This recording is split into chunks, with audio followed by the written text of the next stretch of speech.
Well, hi, Tara. I'm Todd Cohen, Hi, nice to meet you. Can 2025 at Perion. Tara, excited to be here. Can you tell us a little bit about yourself?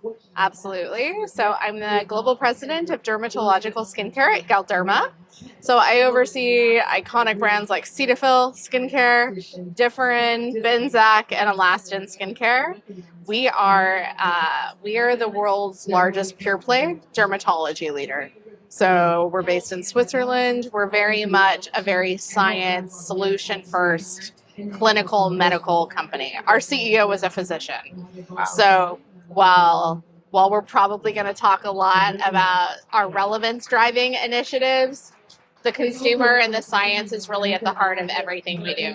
The Super Bowl campaign looked awesome. Can you tell me about what went into that, with creating it with Lil Wayne? Yes, of course. So I was 10 days into my job last year when we had a brainstorm for the Super Bowl last year. And this was just a viral bet. I just have the thought process that you can't survive as a brand and not take part in what's happening in the world. I think it's a very old-fashioned approach, as is showing up in an expected way, right? So last year we had a very successful viral bet that became the number that catapulted our brand to be the number 5 trending topic on X last year. And so after months and months of deliberation, we decided we would do it again. But what made it so successful last year was that we pulled an insight from culture that was really heartfelt and it reached into the homes of America and beyond, and it made people take notice. And so I felt like we talk about our products and our efficacy every day. But the Super Bowl was a really interesting time to unite our community with something that went a little deeper with heart. And so that was successful last year. And so this year we decided to do the same thing, but I'm a big believer that to be relevant, you can't plan far out. Okay, so big, Really took that to heart this provocative. year. Well, we did last year too. We shot it like a week before the Super Bowl. So again, it's possible, right? With the right partners and lots of agility and the right mentality. And also, as a leader, I'm able to greenlight initiatives like that. But my boss and our CEO and our board were so happy with the results last year that there was a lot of enthusiasm for what we could do this year. So at 8 weeks before the Super Bowl this year, we brainstormed. And that was when you're closing in on lots of topics that'll probably still be relevant around the time of the Super Bowl. And we didn't have the right idea, honestly. We kept brainstorming and we just thought, if we don't get the right idea, let's not do it, honestly. And I hate to be predictable as a marketer. And so around the 6th week before the Super Bowl mark, we still didn't have the right idea. 5 weeks before the Super Bowl, the headlines were dominating around Lil Wayne because he was so emotionally vulnerable about how disappointed he was that he wasn't going to perform for his hometown. And he had been very vocal about lobbying for this spot that went to Kendrick. And he went on the Rick Bayless show and he was very honest about it. So for a little bit more context, last year we had rebranded Cetaphil. And actually at Cannes, we had previewed that here. And the new brand tagline is for everyone's sensitive skin. So we had this light bulb moment, right, where Lil Wayne is on the Rick Bayless show being incredibly emotionally sensitive about his feelings. And I loved that. And the whole team loved that. It's another way to explore the topic of sensitivity beyond skin sensitivity, which Cetaphil is famous for. And we thought, okay, interesting. We know that Lil Wayne is a longtime Cetaphil user, okay? He's being emotionally sensitive. What if we approached him and had some fun with this? And it was also at a time where we were observing that our highest performing, highest engaged pieces of content had a little bit of humor. And again, critical to balance that out with the clinical and medical credibility that we have as a brand, which I feel like we do a pretty good job of. So we approached Lil Wayne's team We called Vatana Shot, United Talent Agency, and we said, listen, shot in the dark. Would Lil Wayne ever want to partner with us if we could give him a spot? And I was very transparent. We weren't going to invest in a national spot. We were going to create a fun piece of viral content, but as a gift to him, we would invest in a local spot in New Orleans. I said, we can't give you the Super Bowl, but we can give you a spot in your hometown. And that meant a lot to him. And Vitana was so funny. And she was like, I would love to say yes, but he's passed on 20 offers in the past week. But she sat down with Wayne and he loved the idea. And he wanted to have fun with it too. So we co-concepted it together with him. And it was actually his idea. He got so into it that he wanted to use this spot to drop his album news. And so that was his idea. So the last 4 seconds of the spot include like him alluding to his album drop in June. So for us, it was just the right time, the right moment, and it was incredibly relevant. It was dominating headlines, right?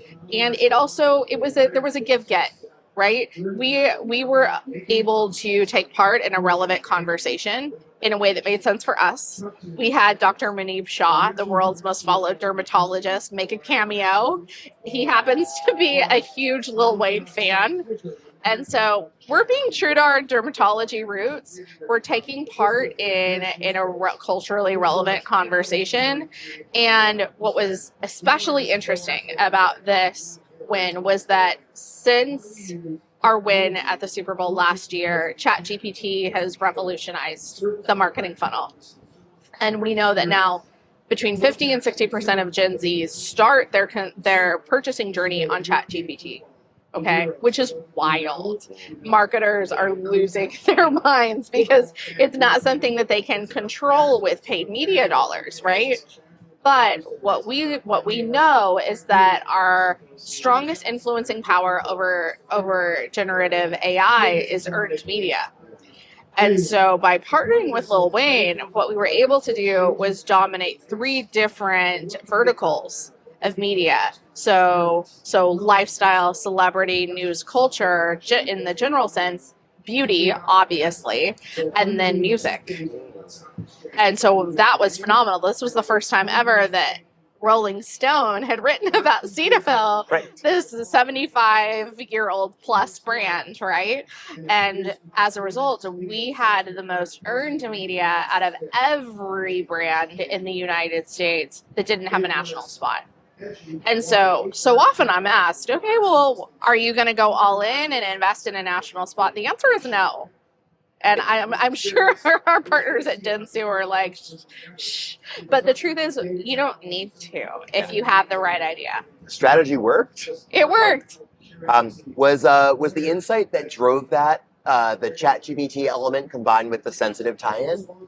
No, the insight that led it was our observation of the fact that Lil Wayne was dominating headlines, genuinely. But as the concept shaped up, it made more and more sense. Because candidly, one of the things that we were really proud of last year is that it didn't have a celebrity in it. It was the cultural insight was the celebrity, if you will. And so we spent less than $500,000 winning the Super Bowl last year, right? And I know that really pains a lot of our competitors that spent a lot more, right? But investing in someone like Lil Wayne, was not insignificant. But we, after we made that initial decision, essentially, and that initial observation, what we were able to do is observe the fact that this would probably dominate at least 3 verticals of earned media, which would tip the scales in our favor in, post the event. And that's what we've seen by partnering with our retailers. We saw a significant increase in traffic and brand interest across Google, across Amazon, and more. And now our retailers are coming to us and they want to know what we're going to do next year. And they're ready to create space for us, and they want to reserve homepages for us because now they know. 2 years in a row, they're like, okay, you don't need to tell us what your concept is, but we just know that you're going to do something if you tell us, and we trust that it'll be great. Built such amazing credibility. That's awesome. Yeah, thanks. So that Super Bowl campaign came together so quickly. How did you pull it together? I mean, many brands plan for 2 years on a Super Bowl campaign. How did you pull that all together so in such a short amount of time? So I think the key to being able to pull together a campaign that quickly is moving as a team and working with people that you trust and and only working with agencies that are that agile and partners that are that agile. What's interesting about Galderma is we don't yet have an in-house creative team. We're still reliant upon our agency partners for creative, and very fortunately our communications agency Libby Taylor has been with us for approximately 20 years, and they have evolved to have a creative arm which is Prompt in New York, and they were able to advise us on the earned media strategy as well as bring in their Prompt arm to very quickly pull together the concept and the production. So I would say, the secret there is working with as few partners as possible, because you just don't have time for the game of telephone, I would say. We also work with Dentsu very, very closely, so they were in on it from the beginning. But again, paid media was less of a topic, because I really believe that if you look through the lens of, is this shareable? Is this going to be a win if you don't have media dollars? And if the answer is yes, when you do put media behind it, it's going to work even better. So I think for us, we had the opportunity to work with our fantastic agency in New York, Libby and Prompt, for this particular initiative. But I think for most brands, we're used to working really fast, I think. I mean, any brand worth its salt, weight in salt, is creating a lot of social content day by day by day. And I think the secret, and I learned this at my past role at Kendo Brands, where we did this frequently with Ulla Henriksen or Fenty Beauty, is just treat it like another moment where you would create a viral bet. I mean, shoot it on an iPhone in an office. It's okay. And that was genuinely my intent when I had these brainstorms. And it doesn't, candidly, I mean, we want our assets to be incredibly high quality, but you don't need to invest in super polished content for it to work either, always. So I'm glad that we invested in high quality assets, because we ended up putting media behind it in both of these years. But it's still, my message is that if you want to take part in a cultural moment, take a shot at it, and you don't need a huge budget to do it. You just need the right idea. Here you were able to capitalize on a true cultural moment.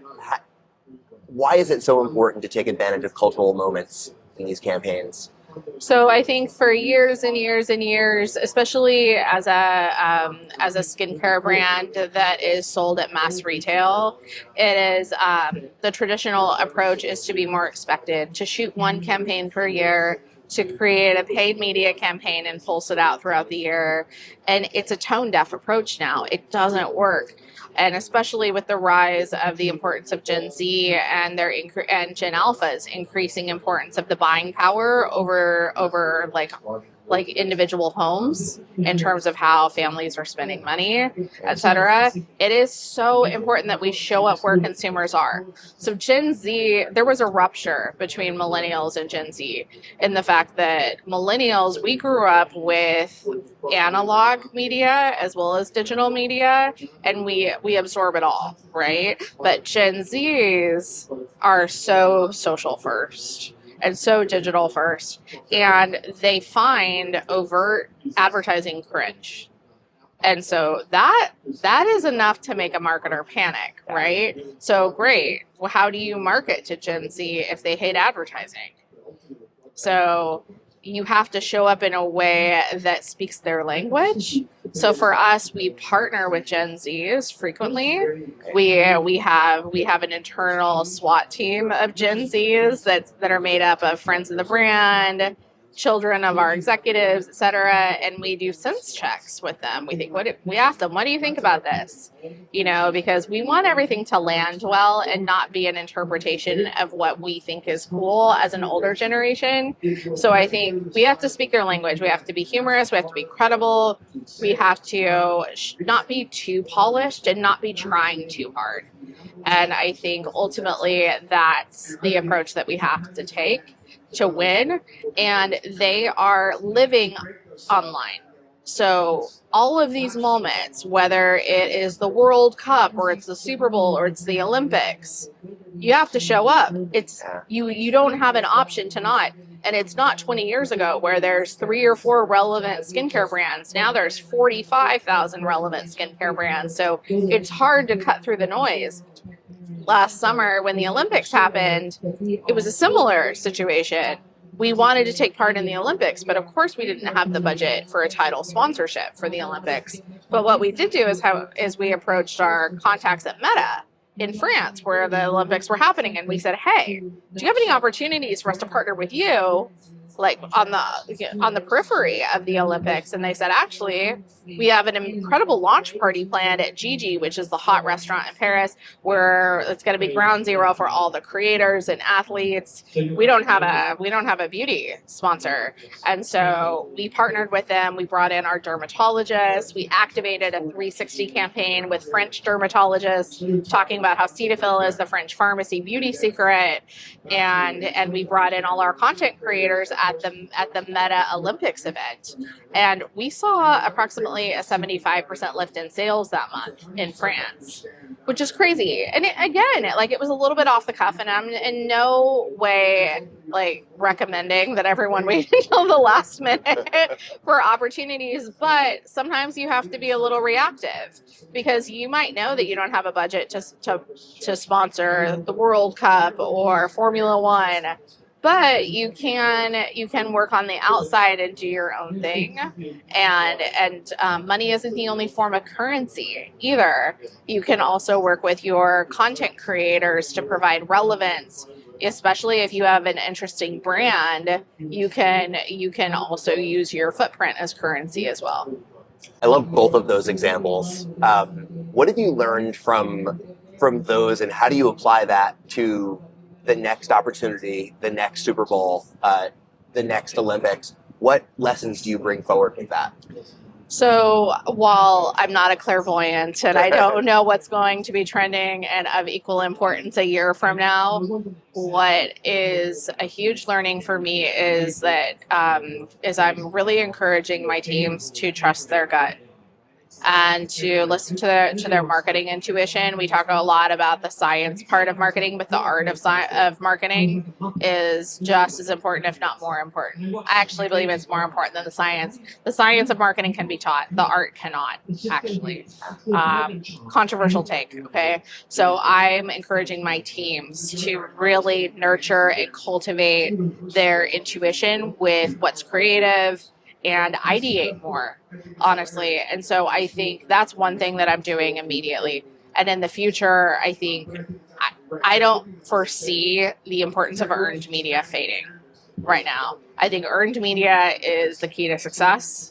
So for the future and for months and weeks and years to come, we're tripling down on every earned media initiative, whether that is advocacy, and that's large scale gifting, or at mass UGC or CGC programs, or it is rather than sending out a pitch note to journalists, it's putting something on the wire when it makes sense.